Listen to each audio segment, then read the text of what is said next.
చాలా మంది అంటుంటారు ఇంగ్లీష్ ఇంగ్లీష్ ఇంగ్లీష్ అని. కానీ ఈ లాంగ్వేజ్ ఎప్పుడు ఎక్కడి నుంచి వచ్చింది అన్న క్వశ్చన్ కి మాత్రం ఆన్సర్ తెలియదు. Today I'm gonna share with you. There were 3 tribes, Angles, Saxons, Jutes అని.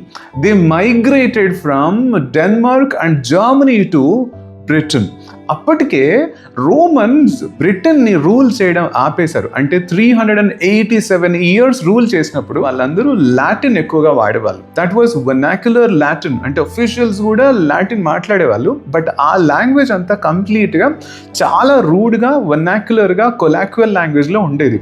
కానీ అప్పటికి కొంచెం వొకాబులరీ ఉంటూ ఇంగ్లీష్ లాంగ్వేజ్ ఫామ్ అవడానికి కొంచెం బేస్ ఉండేది. ఎప్పుడైతే ఈ angles northern Denmark and Germany నుంచి వచ్చారో ఈస్టర్న్ అండ్ నార్దర్న్ ఇంగ్లాండ్ లో సెటిల్ అయ్యారు. యాక్చువల్లీ వీళ్ళని ల్యాండ్ ఆఫ్ యాంగిల్స్ అనేవాళ్ళు. అక్కడి నుంచి వచ్చిందే land of angles called England. It became England.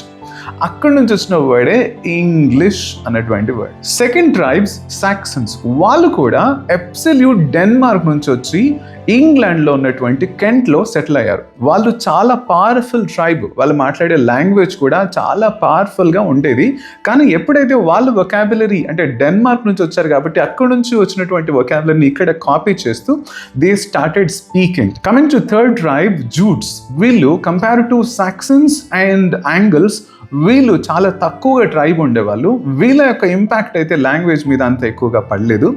But angles and Saxons యొక్క లాంగ్వేజ్ ఇంపాక్ట్ మాత్రం ఇంగ్లీష్ మీద చాలా ఎక్కువగా ఉండడం వల్ల దాన్ని ఏమని పిలిచేవాళ్ళు అంటే ఆంగ్లో సాక్సన్స్ ఇంగ్లీష్ అనేవాళ్ళు.